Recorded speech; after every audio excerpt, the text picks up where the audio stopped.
got Matt Ireland, who's sitting in the wings somewhere at the moment. Hello, Matt. Morning, Jim. How are you? Yeah, I'm good, thank you, Matt. Nice to see you. Yeah, and you. Always a pleasure. Yeah, indeed. So you're going to be talking to Craig in a little while about BDMLR. Yeah, looking forward to it. Yeah, so that's the British Divers Marine Life Rescue. Certainly is. Yep, volunteers for life. Brilliant stuff. So just briefly, we're going to talk about British Divers Marine Life Rescue. This is a UK-based charity that's really close to my heart. And as Jim has already introduced, we have with us today Matt Ireland, who is a good friend, a dive buddy, but also, like me, a marine mammal medic with the British Divers Marine Life Rescue. So welcome, Matt. Before we hand over to you, I'm just going to give our listeners a little bit of history about the BDMLR and who they are. So it was formed in 1998 by some like-minded divers, actually here in Norfolk, the area in the UK that we're in. And it was as a result of a mass mortality of harbour seals in a coastal area near us called the Wash.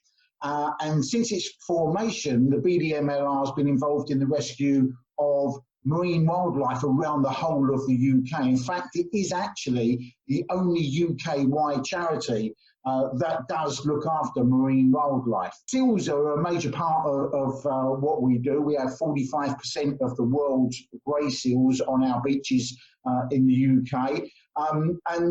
As marine mammal medics, we get called out to rescue those a lot. Matt, let me bring you in there. You and I met when we first did a training course some time back to become marine mammal medics. What brought you into it, and what was your motivation? Well, I first heard about them from another dive friend, I believe, who had a badge on her jumper, and I just sort of said, well, what's that? Got told about it and was told there's an upcoming course, and I thought, well, this sounds pretty good. Being like every other diver, you know, I'm very keen on wildlife, and I thought this could be a great way to, you know, to help them out if possible. So I signed up for the course. I went off up to, was it Wales Next to Sea, I think, if I remember rightly. Yeah, that's right. Yeah, that's what you meant. I live in Suffolk, so it's a good hour and a half trek for me up there, but it was a fantastic, very interesting day. And it just very enjoyable as well. And once we were qualified, off we went. The first time I actually received a text, I was at work, so I was up in Yorkshire, so I couldn't do anything about it.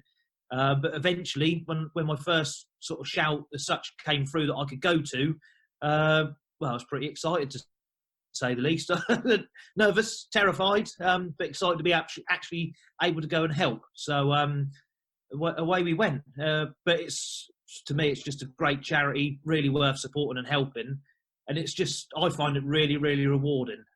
Even just the comments from members of the public when they see you actually out trying to help, it just makes it so worthwhile. Yeah, I couldn't agree more. And there's some peaks and troughs on how busy we are depending on when the pupping season is. So we've got the common seals that are sort of summer, June, July, August. And then in the winter, November, December, January, we get the grey seals. And as they're pupping, that's when we get the calls out from the public and they see a seal in distress. Jim? Yeah, so I'm just wondering, so, I mean, I've seen what you guys do and it's amazing and you must feel really proud of what you do. To be able to do that must be great. But I'm just wondering how you can do it now. Obviously, you've got the social distancing and everything going on. How do you get out and rescue these animals now?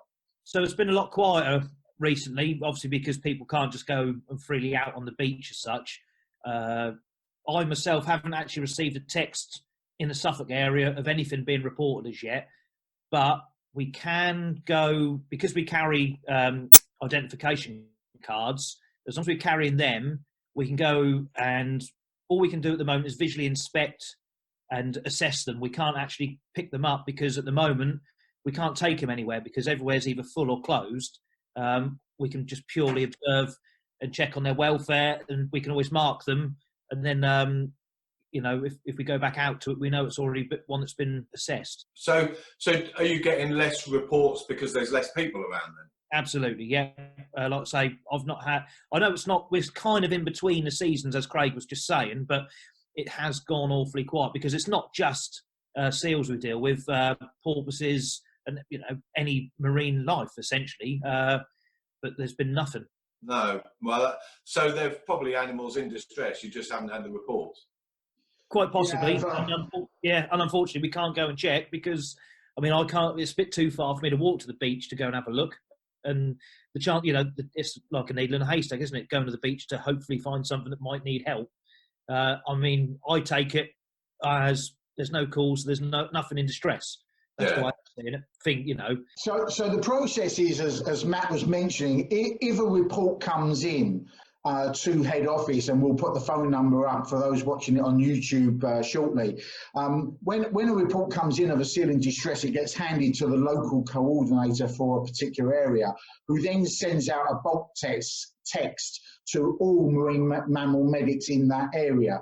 That hasn't been happening. What has been happening is that a direct normal text message has gone out to an individual person to ask if they're close enough.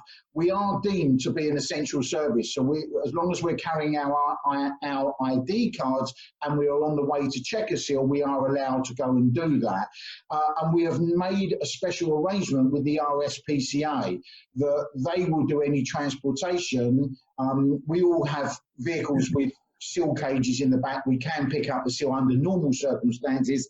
That element we're not doing. So if we find a seal that needs relocating, I can pick it up, move it up the beach away from dog walkers, for example, where local people are still allowed on the beaches, and relocate that seal away, and that has happened. But if it's injured or unwell and it needs transportation to a wildlife centre, the RSPCA are called in to do that element. Well, that you've just answered the question that I was going to come up with is, what happened once you've assessed this animal, whatever it may be. Obviously, you can release some and help some back into the water, but the other ones that need a little bit of extra treatment, a little bit of extra care. What is the process? Where do they go? How do you know where to send them? Yeah. So if you answer the call, essentially you'll go down to the beach, let's say. And you'll keep in contact with head office. What you'll do, your initial assessment, you'll photograph the seal, for argument's sake, and just send some photos off. Then they can also sort of assess whether it will need picking up or not, because they'll be in contact with the closest sort of rehabilitation centre. So if there's not actually going to be space, for argument's sake, you guys in Norfolk have got East Winch up near King's Lynn.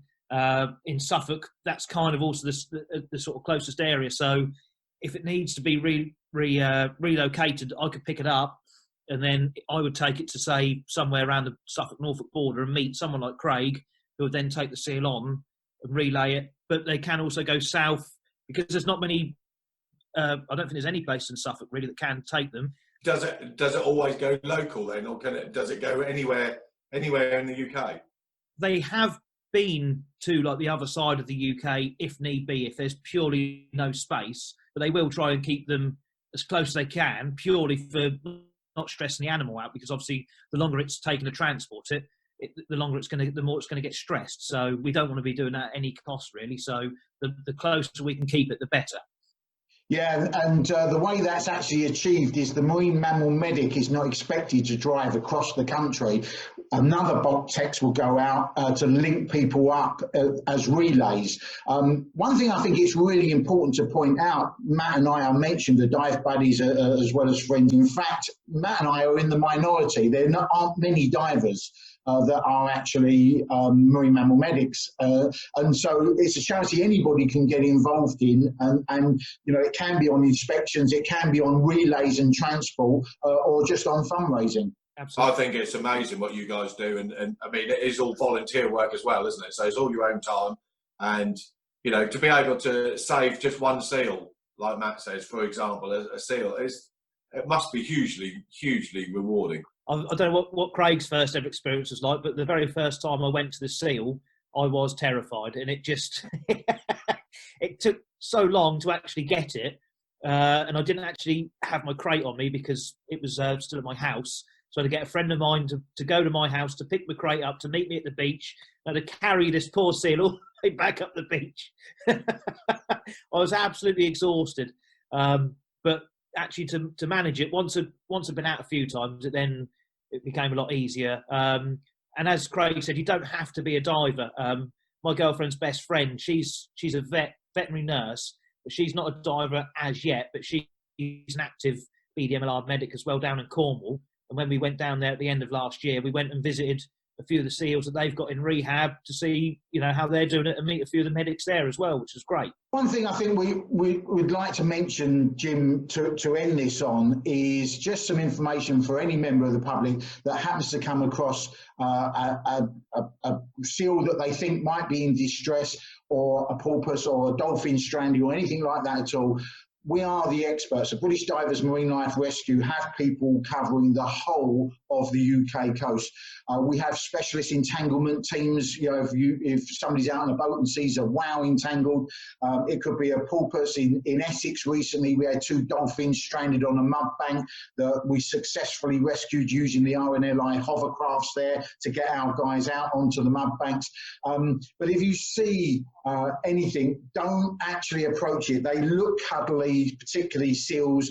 They hiss like cats. They bite like dogs. Don't approach them. Don't let your dogs approach them. They can carry disease. We wear masks and gloves that everyone's getting used to now in the COVID situation. We don't go down on the beach without that type of gear because they breathe air, and you don't want to take seal snot in your face. Is not nice, I promise you. But call the experts. And as I say, we'll put up a message on our screens for those watching on YouTube with the call-out numbers for British Divers Marine Life Rescue. And anyone that's listening on podcast, you would of course find a Facebook page. Is the easiest way to get in touch. It's been a pleasure talking to you guys. It's been lovely to actually speak to somebody, with this COVID lockdown. It's made quite a pleasant change. So I've really enjoyed my time on the podcast. Excellent. Brilliant. Thank you very much for coming on, Matt.